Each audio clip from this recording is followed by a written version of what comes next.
Hello दोस्तों, स्वागत है आपका साइंस और टेक्नोलॉजी की इस नई दुनिया में।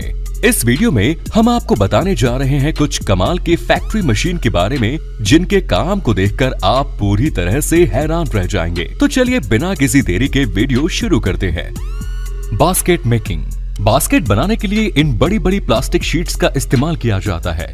यहाँ इन प्लास्टिक शीट्स को एक मेल्टिंग मशीन में डालकर इन्हें मेल्ट किया जाता है और मेल्ट करते हुए ये मशीन इन्हें लगातार एक बड़े आउटलेट से निकालती जाती है। यहाँ ये प्लास्टिक मेल्ट होकर रबर की फॉर्म में निकलने लगता है। यहाँ इसको एक वर्कर के थ्रू लगातार काट काट कर छोटे पीसेस में बदल दिया जाता है। इस तरह से तैयार इस गरम गरम मटेरियल को वापस से एक कंप्रेसर मशीन में डाला जाता है। ये कंप्रेसिंग मशीन इस मटेरियल को फिर से एक आउटलेट से निकालती है, जिससे ये मटेरियल अच्छी तरह से मिक्स हो जाता है। फिर इसे भी यहाँ छोटे छोटे पीसेस में काट लिया जाता है। फिर इस तरह से काटे गए इन छोटे छोटे पीसेस को मिलाकर एक बड़ा पीस बना लिया जाता है। इसके बाद इस पूरे मटेरियल को दो रोलर के बीच में डाला जाता है। ये रोलर इस मटेरियल को एक पतली शीट में बदलने जाता है।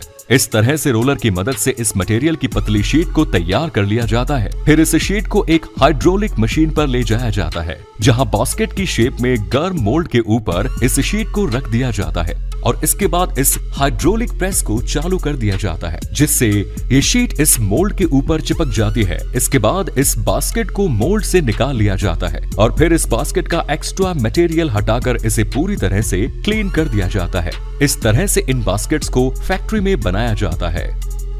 Next is electric wire making. Electric wire यानी बिजली के तार बनाने के लिए सबसे पहले इसके अंदर इस्तेमाल होने वाले कॉपर वायर के रोल लिए जाते हैं। इसके बाद में इन वायर्स के ऊपर पीवीसी मटेरियल चढ़ाने के लिए इन्हें पीवीसी कोटिंग मशीन तक लाया जाता है। यहाँ इसके मटेरियल पीवीसी बीन्स को एक मेल्टिंग मशीन के कंटेनर में डाला जाता है। ये एक कंप्रेसिंग मशीन होती है जो कि इन बीन्स को मेल्ट करते हुए आगे एक नोजल से निकालती जाती है।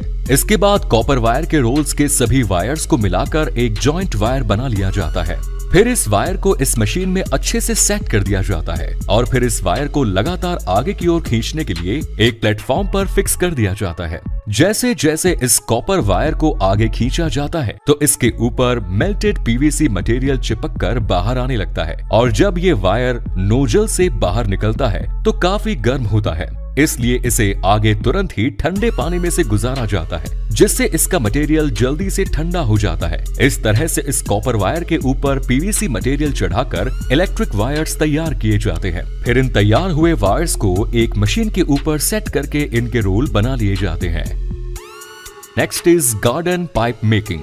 गार्डन में पानी देने वाले प्लास्टिक के पाइप को बनाने के लिए प्लास्टिक के बीन्स लिए जाते हैं। फिर इन बीन्स को एक हीटिंग मशीन के अंदर डाला जाता है। यहाँ इन बीन्स को हीट की मदद से मेल्ट करते हुए आगे इस मशीन के नोजल से निकाला जाता है। आगे की तरफ पाइप की शेप में निकलने वाला ये मटेरियल काफी गर्म होता है, इसलिए इस मशीन के आगे की तरफ एक लंबा सा प्लेटफॉर्म बनाया गया होता है, जिसमें इस वाटर पाइप को लगातार पानी की मदद से ठंडा किया जाता है। जब ये वाटर पाइप बनकर पूरी तरह से तैयार हो जाता है तो फिर आगे की तरफ इसके फिक्स लेंथ में रोल बना दिए जाते हैं। फिर इन रोल को पैक करके मार्केट में बेचने के लिए भेज दिया जाता है। Next is marble making. दोस्तों, कांच के कंचे बनाने के लिए सबसे पहले रिसाइकल ग्लास को बॉयलर में गर्म किया जाता है। फिर बॉयलर में गर्म इस कांच को कई छोटे छोटे आउटलेट्स से निकाला जाता है। यहाँ आउटलेट्स के आगे एक कटिंग मशीन लगी होती है, जो कि इस गर्म लिक्विड को छोटे छोटे पीसेस में काटती जाती है। काटने के बाद इन पीसेस को आगे लगे रोलर से गुजारा जाता है, जहाँ इन्हें परफेक्ट राउंड शेप दी जाती है। राउंड शेप देने के बाद इन्हें कंटिन्यू आगे भेजा जाता है और लास्ट में इन्हें कलेक्शन पॉइंट्स पर ठंडा होने के लिए छोड़ दिया जाता है और ठंडा होने के बाद इन्हें कंटेनर में भर दिया जाता है। Next is matchstick making. माचिस की तिल्ली बनाने के लिए सबसे पहले लकड़ी के एक लोग को एक मशीन पर लगाकर इसकी पतली पतली लेयर उतार ली जाती है। फिर इन लेयर्स को एक के ऊपर एक रखकर इन्हें एक मशीन में डाल दिया जाता है। यहाँ ये मशीन इन्हें छोटे छोटे टुकड़ों में काटती जाती है, जिनकी साइज एक माचिस की तिल्ली जितनी होती है। फिर इन कटी हुई तिल्लियों को एक कन्वेयर पर से गुजारा जाता है, जिससे इसमें से छोटी छोटी तिल्लियां अलग हो जाती है और एक फिक्स साइज की तिल्लियां अलग रह जाती हैं, जिन्हें यहाँ से कलेक्ट कर लिया जाता है।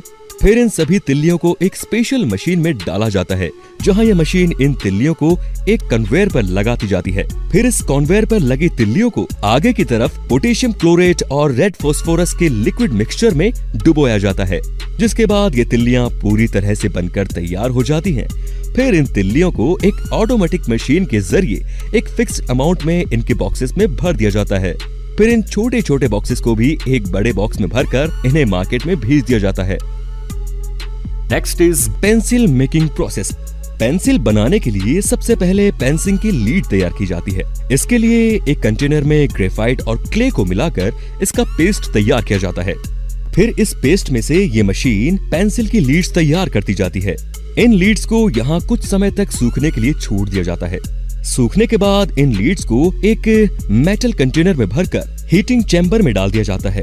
यहाँ इन लीड्स को हाई टेम्परेचर पर गर्म किया जाता है। फिर इन लीड्स को हीटिंग चैम्बर से निकालकर इन पर गर्म गर्म वैक्स डाल दिया जाता है। ये दोनों प्रोसेस पेंसिल लीड को स्ट्रॉन्ग और स्मूथ बनाने के लिए की जाती है। इन सब के बाद शुरू होता है पेंसिल के लिए लकड़ी बनाने का काम। सबसे पहले लकड़ी की एक प्लाई के ऊपर एक मशीन के जरिए सांचे बनाए जाते हैं और इन मशीन के जरिए इन पर ग्लू भी लगाया जाता है।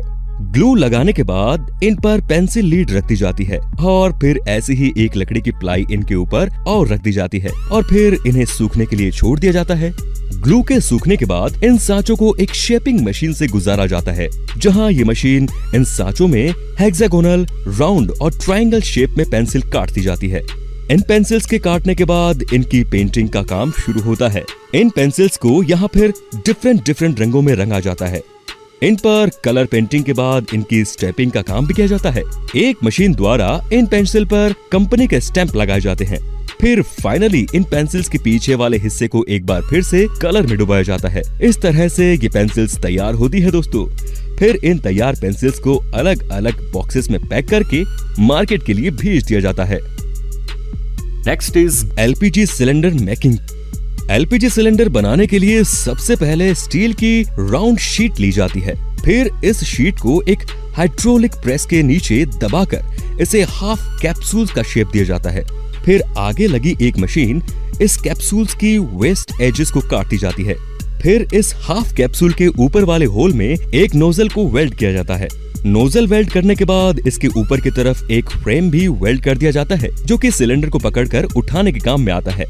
फिर ऐसा ही एक हाफ कैप्सूल और लिया जाता है, जिस पर सिलेंडर के स्टैंड वाला हिस्सा वेल्ड किया जाता है, जिससे सिलेंडर के नीचे वाला बेस तैयार होता है।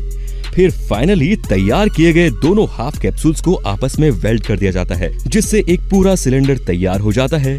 फिर इस तैयार सिलेंडर को एक हीटिंग चैम्बर से गुजारा जाता है और फिर इन सिलेंडर की हाइड्रो टेस्टिंग की जाती है। हाइड्रो टेस्टिंग के बाद इन सिलेंडर्स पर कलर किया जाता है। इन्हें एक हैंगर से लटकाकर इन पर स्प्रे गन से कलर स्प्रे किया जाता है और फिर फाइनली सिलेंडर पर एक एक करके वाल्व लगा दिए जाते हैं, जिसके बाद ये सिलेंडर पूरी तरह से इस्तेमाल के लिए तैयार है। तो आप सभी को इन्फिंग मशीनों के द्वारा इन प्रोडक्ट को बनता देखकर कैसा लगा, अपने विचार कमेंट बॉक्स में जरूर दीजिए। अगर आपको ये वीडियो पसंद आया तो प्लीज लाइक और शेयर करना ना भूलें। ऐसे ही इंटरेस्टिंग नॉलेज से भरे और वीडियोस के लिए हमारे चैनल को सब्सक्राइब जरूर करें। धन्यवाद।